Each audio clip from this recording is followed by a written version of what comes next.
Aujourd'hui, je vous propose d'aborder un récit biblique que vous ne connaissez peut-être pas ou peu parce qu'il se trouve dans ce que nous appelons les textes deutérocanoniques. Ce sont les livres rédigés par des Juifs au IIe et 1er siècle avant notre ère. Je vais être un peu rapide là-dessus, c'est pas ça le plus important. À cette époque, le monde était fortement influencé par la culture grecque et plutôt donc hostile au judaïsme, avec des persécutions évidemment à la clé. La Septante est la première traduction en grec de l'Ancien Testament, dont les livres étaient à l'origine rédigés en hébreu ou en araméen. Cette traduction en grec a été réalisée entre la première moitié du IIIe siècle avant Jésus-Christ et le début du IIe siècle de notre ère. Au 1er siècle de notre ère, le judaïsme officiel n'a pas intégré ces livres parmi les textes considérés comme sacrés. Par contre, les chrétiens, eux, les avaient acceptés. Au temps de la Réforme, c'est la Bible hébraïque qui a servi de référence aux traductions protestantes. Les protestants ont aussi traduit les livres grecs, ces livres grecs, mais ils les ont appelés apocryphes, c'est-à-dire cachés. Ils les ont placés à la fin de la Bible juive, c'est-à-dire ce qui correspond pour nous à l'Ancien Testament. À partir du Concile de Trente, la moitié du XVIe siècle, l'Église catholique les a qualifiés de deutérocanoniques, c'est-à-dire faisant partie du deuxième canon. Ainsi, elle soulignait qu'elle les considérait comme pleinement inspirés. Dans la plupart des anciennes Bibles protestantes, donc ces livres deutérocanoniques que vous voyez ici, ne sont pas insérés. C'est pour ça que je vous ai donné le texte que vous pourrez lire tout à l'heure. On n'a pas le temps de le lire aujourd'hui, mais je vais vous faire un résumé rapide du chapitre 3 du livre de Daniel grec.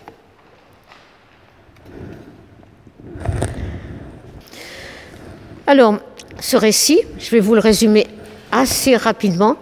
La scène se passe à Babylone, chez un certain Joachim, qui est un riche propriétaire, et les Juifs l'apprécient pour la qualité de ses conseils et de sa justice.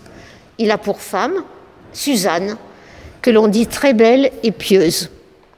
Elle a été élevée selon les préceptes de la loi de Moïse. Suzanne a l'habitude de se rendre dans le parc de la propriété avec ses servantes. Et dans la scène, il y a deux autres personnages qui vont intervenir. Ce sont deux anciens. Dans le titre, il dit souvent Suzanne et les vieillards, mais c'est ces deux anciens. On les représente souvent avec des barbes, c'est pour ça qu'on dit des vieux.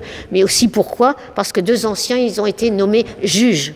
Donc ce sont des gens à qui l'on peut se fier, puisque le grand âge, évidemment, leur a fait acquérir sagesse et droiture. Voilà. Trop beau pour en rester là. Ces deux hommes voient fréquemment passer Suzanne et en tombent éperdument amoureux. Alors évidemment, leur désir augmente de jour en jour et ils vont jusqu'à l'épier. Arrive un jour de grande chaleur où Suzanne décide de prendre un bain dans son jardin privé. Et pour cela, elle renvoie ses servantes, elle leur demande même de fermer la porte à clé. Mais personne ne se doute évidemment que nos deux lascars se sont infiltrés et cachés dans le jardin. Quelle aubaine pour eux! La voilà enfin seule à leur merci. Ils inventent un stratagème pour assouvir leurs désirs. Ils lui font du chantage. Si tu couches avec nous, c'est très cru, si tu couches avec nous, sinon nous dirons que nous t'avons surprise en train de tromper ton mari avec un jeune homme. Dans une société patriarcale, que vaut la parole d'une femme? Mais fidèle à son mari et à sa foi, elle refuse leurs avances. Elle crie, alors ils se mettent à crier, et ainsi toute la maisonnée est ameutée. Le jour suivant, mise en accusation évidemment de Suzanne par les deux juges qui, n'ayant obtenu ce qu'ils désiraient tant, se vengent honteusement. Malgré la prière de Suzanne à Dieu, une prière ardente et confiante, elle invoque sa droiture et la fausseté de ses accusateurs, mais le sort de Suzanne est scellé, c'est la mort. Conduite au lieu où elle va être suppliciée, un jeune homme, Daniel, inspiré par Dieu, la déclare innocente. Retour au tribunal. Il interroge séparément les deux hommes. Une seule question. Cela s'est passé sous quel arbre? Évidemment, n'ayant pu se concerter, les réponses sont différentes. Suzanne est réhabilitée, les deux anciens sont discrédités, mensonge, perversité, lubricité. La sentence de mort tombe maintenant sur eux. Ce récit a été traité par multiples peintres, certains proches de la vérité du texte, d'autres nous entraînent dans des interprétations laissant cours à des sentiments voyeuristes ou des jugements sexistes sur la femme. Mais évidemment, il faut bien sûr resituer tout cela dans l'atmosphère culturelle de leur époque. Enfin, leur époque, parfois pas si éloignée que cela de la nôtre. Alors le premier tableau que je vous propose, c'est celui du peintre néerlandais Rembrandt. Rembrandt, donc, dans cette peinture, on retrouve les clairs-obscurs qui sont la marque de Rembrandt, dont j'avais déjà parlé. Dans le côté sombre, au loin, Babylone et ses belles demeures. Nous sommes dans un parc, semble-t-il, luxuriant, on ne voit pas trop. Et au pied d'une grotte, une sorte, enfin ce que j'ai appelé une grotte, une sorte de bassin. Et Rembrandt focalise la lumière sur les trois personnages et plus particulièrement sur Suzanne. Voyez, ça tient tout seul. Suzanne s'est presque totalement dépouillée de ses riches atours dus à son rang. Elle commence à entrer dans le bassin, un de ses pieds déjà dans l'eau. Elle se prépare tranquillement à prendre son bain. Son pas est brutalement interrompu par le surgissement dans l'ombre derrière elle de deux hommes. L'un semblant plus âgé, celui qui était dans le fond, plus âgé que l'autre. Celui qui surplombe la scène regarde. L'autre commence déjà à passer à l'action. Il a empoigné le linge qui recouvre encore la nudité de Suzanne, prêt à la dévoiler entièrement.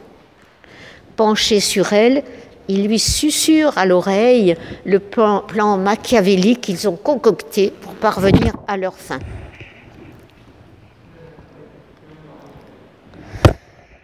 L'intrusion des deux hommes dans son intimité et leurs propos bouleversent Suzanne qui tente vainement d'échapper à cette situation.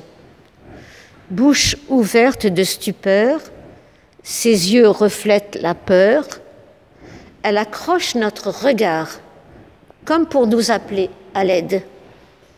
Spectateurs impuissants que nous sommes. Rembrandt a mis en lumière la pureté de Suzanne. D'ailleurs, Suzanne, en hébreu, vous savez que ça se dit Shoshana. Et Shoshana, c'est le lys. Et le lys est symbole de pureté et de chasteté. Par la blancheur du corps, il souligne cette pureté de l'âme de Suzanne. Le corps est presque nu, mais n'attire pas le regard sur une nudité qui serait érotique ou malsaine. En suivant le texte biblique, Rembrandt se concentre essentiellement sur l'aspect moral de cette histoire et montre qu'il s'agit là d'une tentative de viol dont Suzanne est la victime. Tous les peintres n'ont pas traité cette scène biblique de la même façon. Et si alors Suzanne n'était pas si chaste, ni aussi pure qu'il est écrit?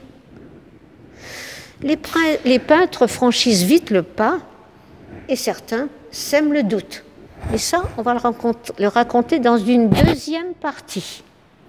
Donc voilà.